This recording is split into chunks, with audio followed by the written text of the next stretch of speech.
back. Welcome to the Monday edition of Ball with Y'all.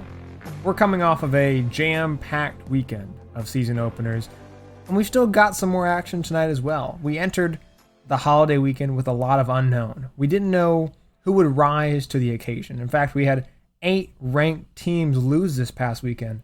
As a result, that's the most in the opening weekend since 1998. While it's hard to judge a team off of a single game off their season opener, I do think we learned a lot about the teams and their opponents. So let's go into what we learned. First, of course, we have to talk about the elephant in the room, the biggest game of the weekend, Georgia versus Clemson. We saw Georgia win the game 10-3. It's the lowest scoring matchup of 2 top 5 teams since Oklahoma beat Texas 12-0 in 2004. And that, of course, is from Matt Brown, the senior editor at The Athletic. For Georgia, offense is still a concern, even though they won the game. Most of JT Daniels, the quarterback for Georgia, most of his passes were within 5 yards of the line of scrimmage.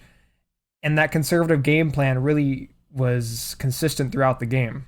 But the defense was certainly one of the best in the nation over the weekend and might be one of the best in the nation throughout the season as well. In fact, both teams played pretty conservatively most of the night with DJ Uiagalelei. I hope I said that right. I wrote it out phonetically.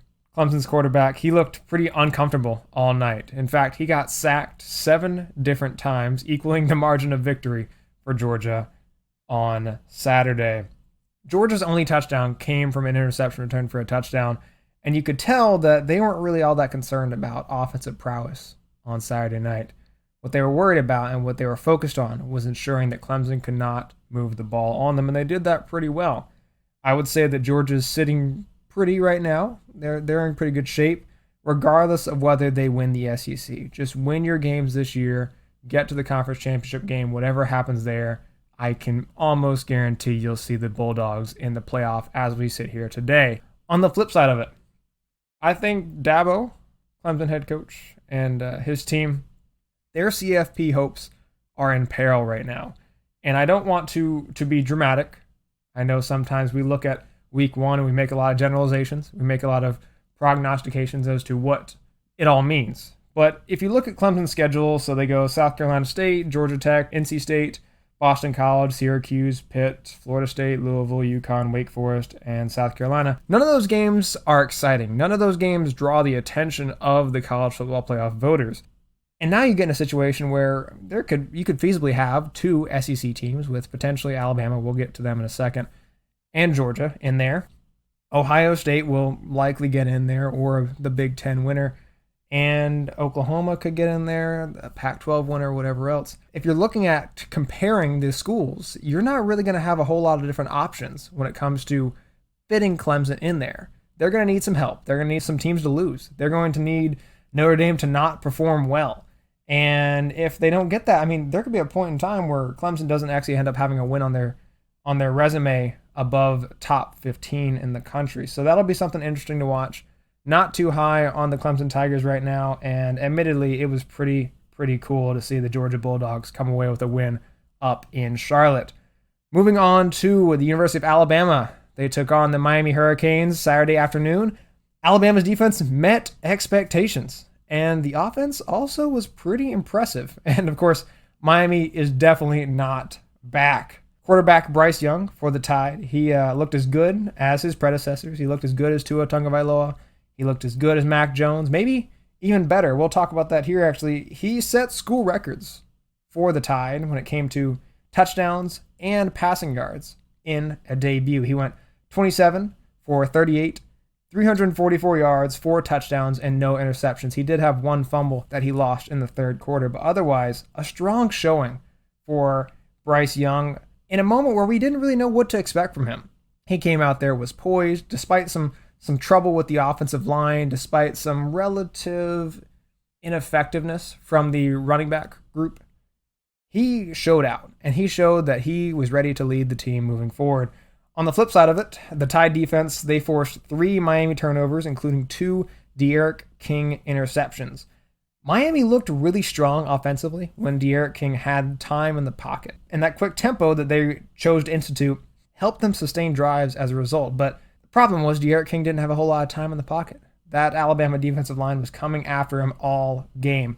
If you're a Miami fan, though, I would still say that you can be a problem in the ACC. You still have an opportunity to do well this year. So I don't feel like this is a representation of how their season will go. I wouldn't say that their schedule is filled with teams quite like Alabama, but it's something to keep an eye on nonetheless, that this was not exactly the most ideal start for D'Eriq King, for head coach Manny Diaz, and the Miami Hurricanes. Late Saturday night, we got to see LSU and UCLA. I had projected LSU to win the game, one of many predictions I made last Thursday. And it was a bad day to be a team from Louisiana, from the state of Louisiana. Louisiana lost to Texas, Louisiana Tech lost to Mississippi State, Louisiana Monroe lost to Kentucky, Tulane lost to Oklahoma, and of course LSU lost to UCLA. LSU got outplayed on both sides of the football. Offensively, defensively, even special teams got outplayed. We expected the LSU defense to improve this year under a new defensive coordinator. Bo Pelini's out the door. But that simply was not the case. They struggled to manage the UCLA running game that we had talked about a little bit on Thursday. They gave up more than 200 yards on the ground, led by transfer Zach Charbonnet. LSU's in for a long season, if Saturday is any indication as to what their options are moving forward.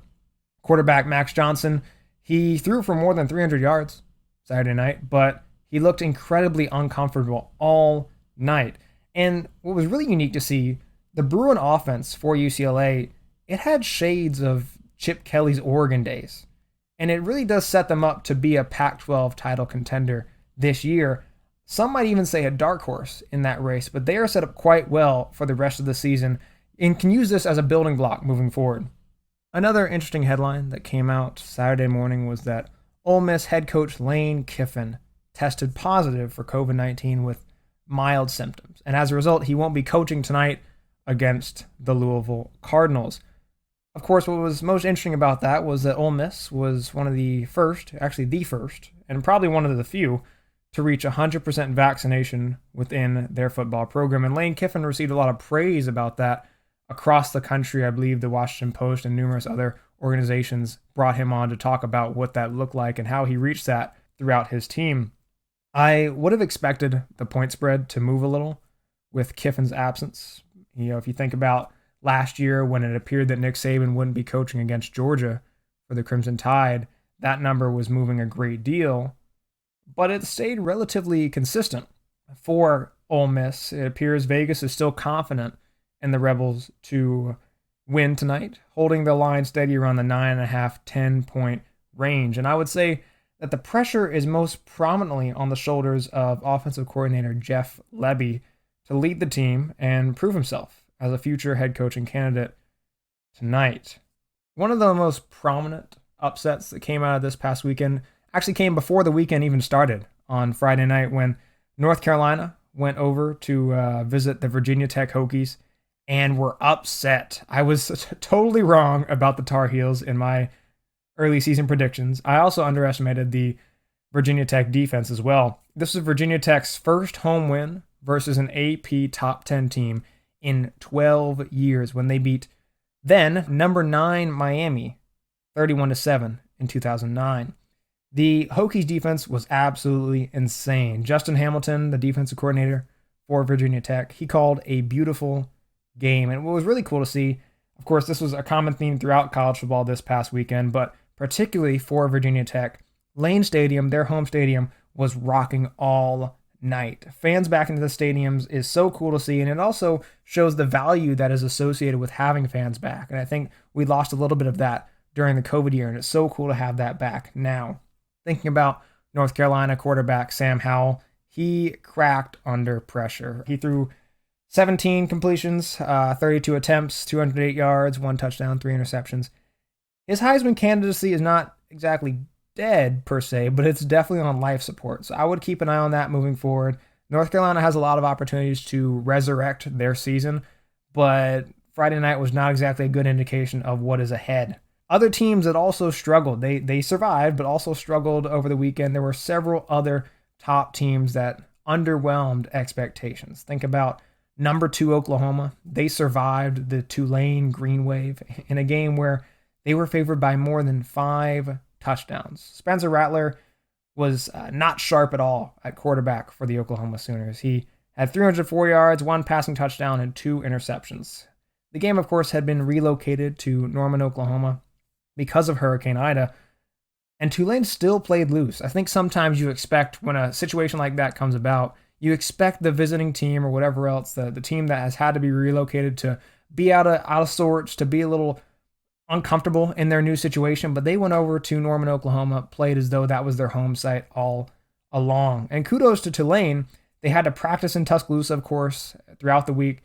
They battled through adversity and almost came away with what would have been the most prominent upset, perhaps, of the entire season, being a 35.5-point dog going in.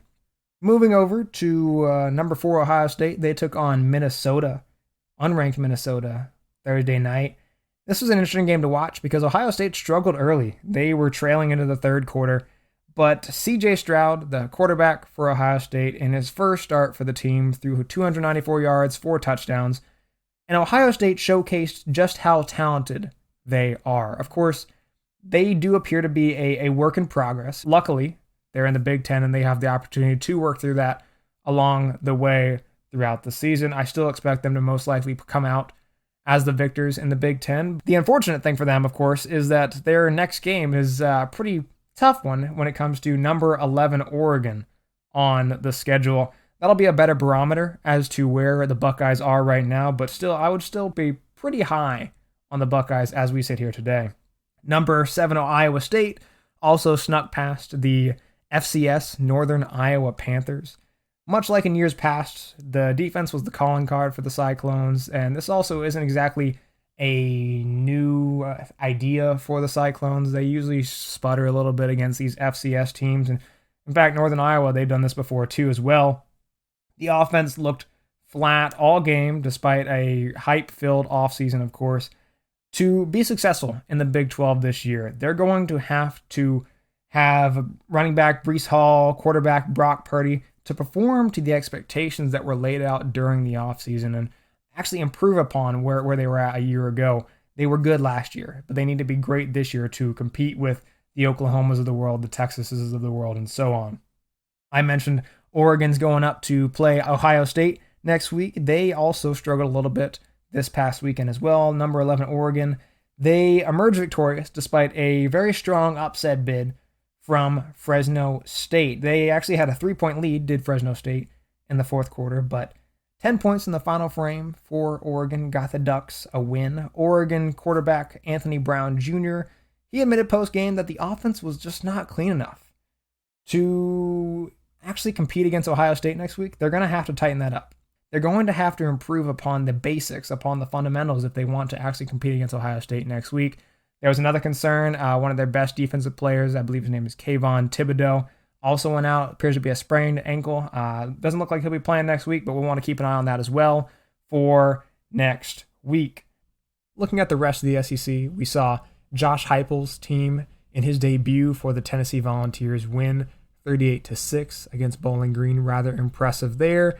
Texas A&M and Florida both struggled a little bit in their season openers against Kent State and Florida Atlantic respectively, but still came away with pretty notable victories against those two teams, 41-10 and 35-14 respectively. Kentucky, as I mentioned earlier, beat Louisiana Monroe. Arkansas, for a little bit there, was not doing too well against Rice, but still came away with a victory, 38-17. Mississippi State almost lost to Louisiana Tech. Louisiana Tech missed a last-second field goal for the Bulldogs to come away with a 35-34 victory down in Starkville. Missouri came away with a tight win over Central Michigan, 34-24. Auburn looked impressive against Akron. Bo Nix only had 2 incompletions, threw 275 yards and 3 touchdowns. South Carolina blanked Eastern Illinois 46-0. Zeb Norland, the grad assistant who came on, had 13 completions for 121 yards and 4 touchdowns. And then lastly, in what might have been one of the most notable surprises of the weekend, East Tennessee State destroyed Vanderbilt 23-3. Of course, that may not be such a surprise given where Vanderbilt is, but still a notable score nonetheless. As we close We have a lot to take away from this week. I always think it's nice to kind of have some takeaways as we end the Monday edition of the show. Of course, Manny Diaz, as I mentioned earlier, Miami head coach, he has said something post-game where he said, college football is famous for overreactions after week 1. Very true. We love to overreact, and I want to give you my 3 top overreactions of the week. First, Bryce Young, Alabama quarterback, he showed that Alabama is still a title contender after all. In fact, I believe he'll be in New York in December for the Heisman ceremony. I'm not quite saying that he's going to win the Heisman. I saw earlier today that he's actually the Heisman frontrunner now as far as Vegas is concerned. His odds are around plus 500 or so, just ahead of Spencer Rattler. But I do believe that he shows exactly where the organization, where the team is looking to go. There was a lot of concern. No one really knew what to expect, having lost Mac Jones, and the team that Mac Jones had was a little different than in years past with Tua and Jalen Hurts and so on.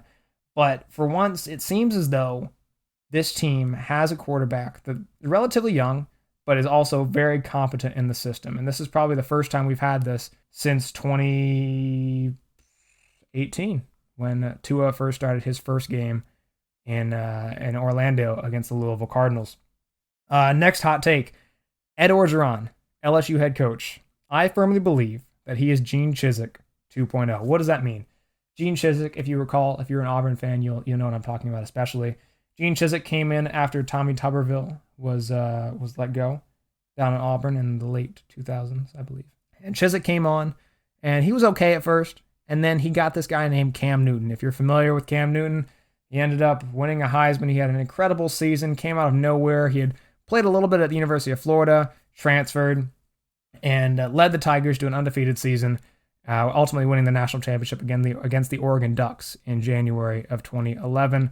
Of course, Cam Newton went on to have a pretty successful NFL career, albeit he just got released by the Patriots, but still, nonetheless, a pretty prominent career Cam Newton has had thus far. In the same vein, Ed Orgeron was relatively good as a head coach before Joe Burrow came around in 2018. He was there in 2018, didn't really play all that well. 2019 comes around, of course, and that's when LSU sets all their records, has an incredible year. They lose all their talent. They lose Joe Burrow. They ended up losing Jamar Chase to opting out and several other players. If I remember that draft in particular correctly, they lost, 12, 13 different players in that draft. That 2019 was purged for Ed Orgeron. Going back to the Chizik thing, Chizik was fired shortly thereafter. After he lost Cam Newton, his team started to plummet, and I want to say he made it maybe 2 or 3 more years, and then he was cut. I wouldn't be surprised if we see the same thing happen for Ed Orgeron. I feel like he needed this UCLA game. I feel like he needed to beat UCLA and show that the Tigers are back. Last year was kind of an anomaly. Of course, COVID was it made everyone's defense perform under par. I think there's going to be a lot of criticism if he doesn't continue to improve this program going 5-5 last year. 2019 almost appears to be an anomaly, and I hope he's not Gene Chizik 2.0. Gene Chizik was a great coach as well, but when you don't necessarily have the talent around you, much like you saw with Gene Chizik and Cam Newton, it all falls apart, and it seems like it might be falling apart for Ed Orgeron as well. Lastly, I think it's really interesting to see what the name, image, and likeness deals are doing to college athletes. For a while, we weren't supporting the notion, of course, of paying athletes and giving them the opportunity to receive sponsorship and all that kind of stuff. But I firmly believe that these NIL deals have created additional pressure on these athletes. And I think that goes without saying, but it was interesting to see how some handled that pressure well and others did not. So, for example, Bryce Young, Alabama quarterback, stood up to what his sponsorship had expected of him. Of course, there was a report earlier this summer that he was making upwards of $800 million a year, or $800,000 a year, and he certainly performed like he deserves that. So that was really cool to see. But then you also have Sam Howell and DJ Uiagalelei, I believe. They also signed pretty prominent deals early in the summer as well, and they didn't quite play to that level. What's going to be interesting to see as the season unfolds is how that additional added pressure plays out for those athletes. You think of Miami. There was a point in time where I believe every single Miami Hurricane received a deal of some sort. Kayvon Thibodeau of Oregon. Yes, they need to perform because they want to do well in the NFL and they want to get drafted highly. Yes, they need to perform because they love their school and they want to be the best representation of the school as possible. But they also need to perform now to successfully represent their sponsors. And if they don't do that, what does that look like moving forward? And what do those deals look like? Of course, we don't have a whole lot of understanding as to what NIL means right now. There's not a whole lot of regulation when it comes to the NCAA level right now. But it'll still be something interesting to watch, especially as some of these athletes do very well under that pressure, and some of them fold under the pressure. And I think this is football now, of course. We are in a situation where athletes are being given the opportunity to make money based off their name, image, and likeness, and whether they hold up to that pressure is the theme moving forward. It'll definitely be something interesting to watch as the season unfolds. As we close today's show, I just want to wish you all a happy and rest-filled Labor Day. Enjoy the final game of Week 1 tonight, and as always, if you want to chime in with your own take, please feel free to do so using the voice message feature in the show's description. Thanks for joining us today, and see you all on Thursday.